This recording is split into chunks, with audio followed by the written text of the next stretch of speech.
Welcome to Chop Shop Motors. My name is Clay, and this is going to be an ongoing video on this 49 Ford F5. We call it the Vortic truck. We pulled all the wiring harness out of it last week. This week I'm going to start the first task I'm going to do is continue to clean up the inside. I'm going to soap and water and scrub the inside, get the inside of the doors cleaned up, and make it as presentable as kind of as we can. And then maybe later today we'll start figuring out where we're going to put the fuse box. So currently in Scottsdale, Arizona, you kind of hear a cooler running in the background. You hear a pump. It's about 110 today. Summer's here.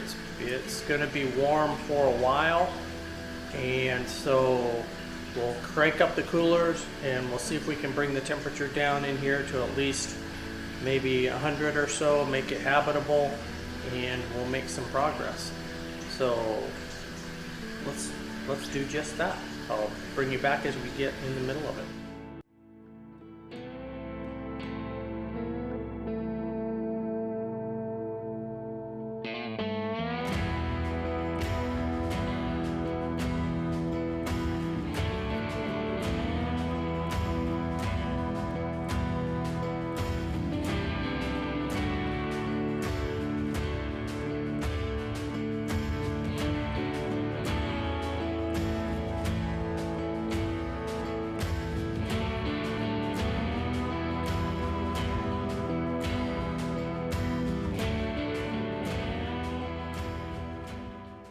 Here's the progress after probably the third scrub I've given it.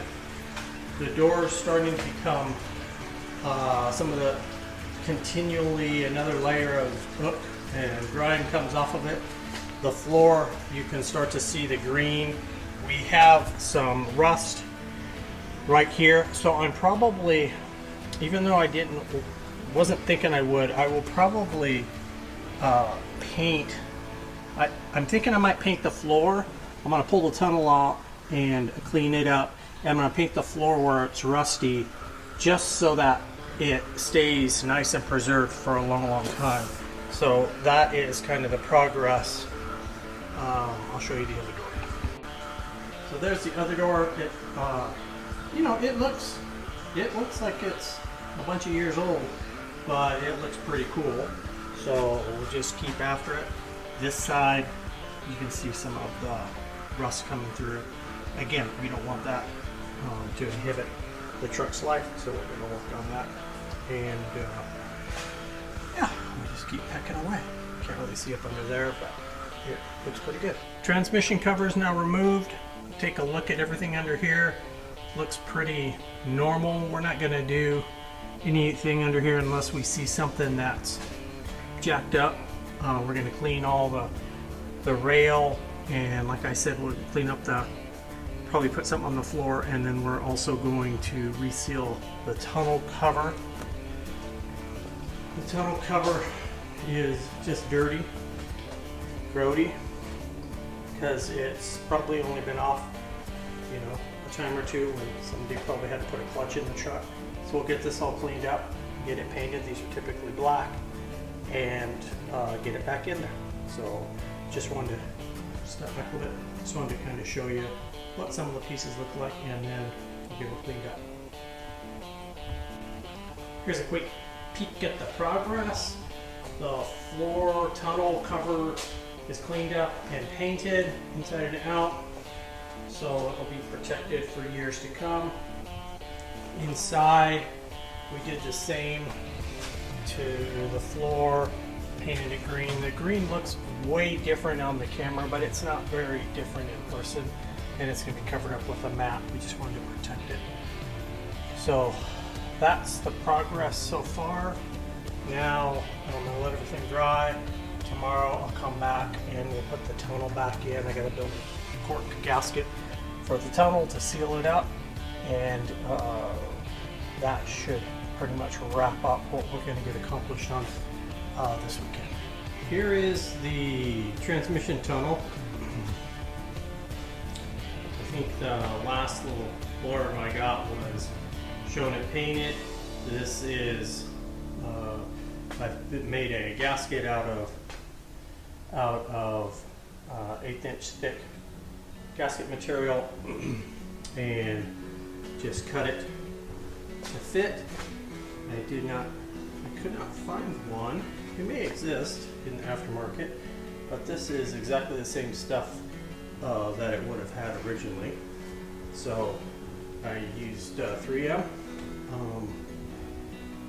weather strip adhesive to glue it all down, clamp it in place, and now I will, it's going to set up there for an hour or so, and then I'll drop it in place.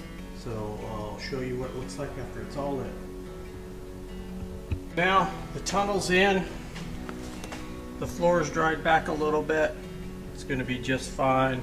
The tunnel's in, it's got the weather strip all around so it's nice and sealed up.